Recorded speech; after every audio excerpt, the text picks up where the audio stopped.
Shouts out Blue Beetle. You guys, I thought the film was good. Did this film do anything groundbreaking? No, not in my opinion. Was the film good? Yes. What's most important? It being a groundbreaking film, doing something drastically different, or being a good film? I think being a good film is the most important part, and it was a good film. Um, the praise this film is getting, I think it's deserved for the quality of it. Now, for a movie that was originally built for streaming, this looks very good. And I'm glad they put this movie in theaters because a character like this, for the first time in general, you need to put him in theaters and put some respect on him. And I like that this character gets to be seen in theaters and not just on the streaming service first. You know, and also it would have been a waste of money. They invested like over 100 million into this movie. It's less than Shazam 2, but still this would have been a waste of money on streaming if you just put it there. So glad that they decided to put this in theaters in general. That's the only probably the only good thing I'll give David Zaslav. Thank you, I guess, for doing that. But to all the people that came together working this movie, the use of practical locations and the action, oh my gosh, the action was so good, bro. I don't know if Angel, the director, is a fan of anime, but in the third act, you can definitely see some influences of some anime, bro. There's literally a scene where Jaime is powering up like a DBZ character, bro. And he ain't doing, he's yelling, but he's not doing like a long, like 5 minute yell, just power up. Like this dude is legitimately powering up. And I felt that. And that's how good the actor was. Like, out of all the stuff he was doing when it came to being in pain in the movie or showing happiness, showing that he was sad, and even showing when he was in distress and just scared at times, this actor is really good, and he really sold what he needed to do for this character. Jaime Reyes is going to be moving forward to the DCU.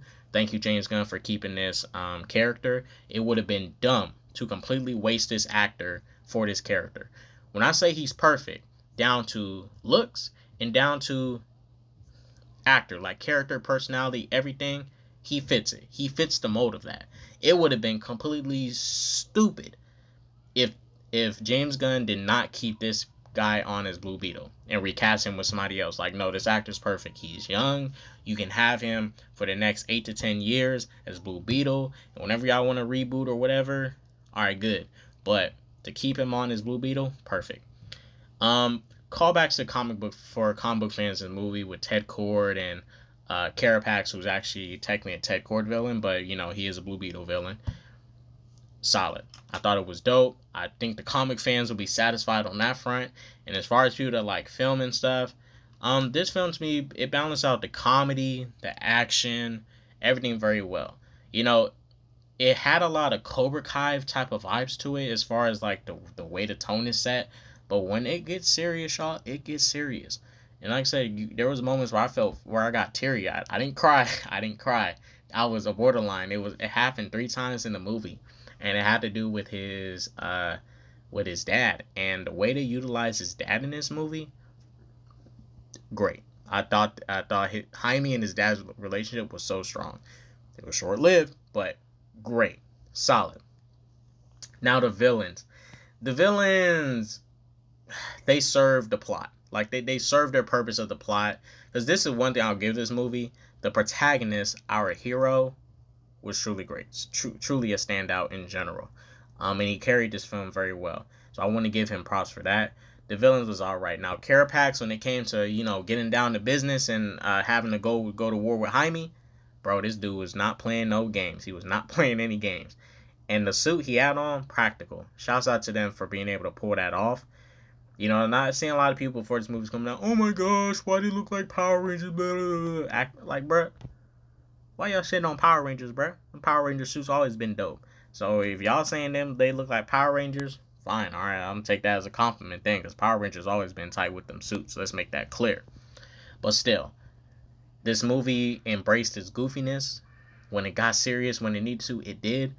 And also I'm gonna throw some props towards the score. The score and theme used, especially when Jaime suit turns on. Like there's a certain score that always plays when his suit turns on, and it really set the tone of the scene. Solid. When it also came to the theme in general for the movie, like I would call it the Blue Beetle theme. It seemed like a strange. It seemed like a mix of like some Star Wars, Stranger Things, and just '80s themed music in general. Like it was really good, and I liked it. So that was a strong theme. Hopefully it's on Spotify because I want to throw that onto my playlist. I really liked it. And what's another thing I would give this movie? Let's talk about some of the negatives I had. Some of the negatives, obviously the villains. They was not as strong as they should have been. Were they bad? No. But they served the plot, they served the story, they did what they needed to do. And they did that.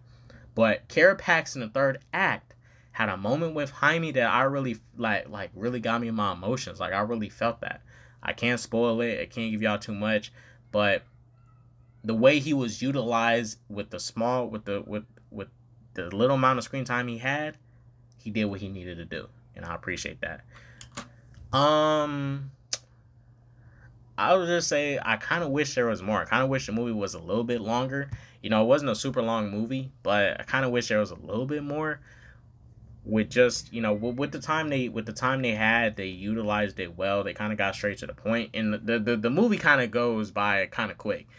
From Jaime returning from school and to getting to his family to getting the scarab, it kind of goes by quick. So that's one thing I'll say. I kind of wish it slowed down a little bit more in certain parts, but I also do wish it was a little bit longer because they kind of get straight to the point with it. They really don't mess around. Not saying that's bad. I just wish it slowed down in some places. But other than that, I like the movie. If I had to rate it, you guys, I give it a 4 out of 5.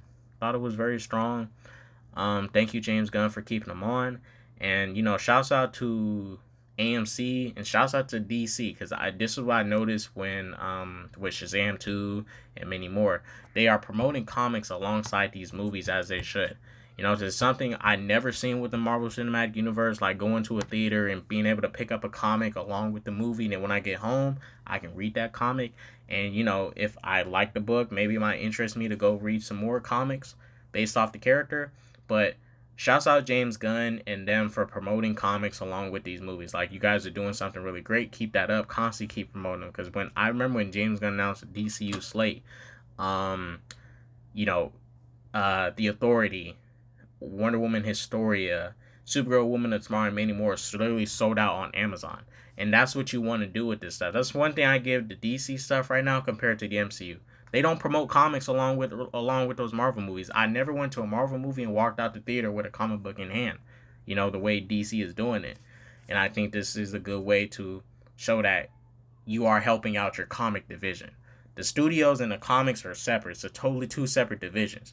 But they need to both help each other out. And the movies that these characters are based upon really need to do majority of that legwork, like promote the comics. And I will give them props for this. They are doing that. People say that they're not. It's because that you're not checking into it, but they are. So if you go watch this movie, whether in IMAX or Dolby, they'll be handing out comics along with it. I went to AMC and I was able to get a comic, got a poster, and I also got the Blue Beetle backpack. You guys, go check out Blue Beetle. Thought the film was good. As far as the Latin representation, I hope the Latin community really likes it because I really liked it. Like, I felt like the values you would see from a Latin family was really felt throughout this film and displayed very well, in my honest opinion. Go support this movie, guys. For us, when we got Black Panther and many more, like that stuff, you really have to support it. Because if you want to get more stuff like this, you need to go support it. If you don't support it, they're not going to do nothing with it. They're going to let these characters linger and just stay in the comics. If you don't support it, they're not going to give it to you. They're going to move on and go like, well, nobody cares about it. Let's do something else. And then you guys are going to complain, oh my gosh, where's the representation? Blah, blah, blah. Well, if you're not supporting it, why would they keep giving it to you? That's the thing. So, I'm going to go watch this movie again. I got a whole weekend. I got to go check out Teenage Mutant Ninja Turtles, Old Boy, and Oppenheimer. And I will be giving this a second watch along with that.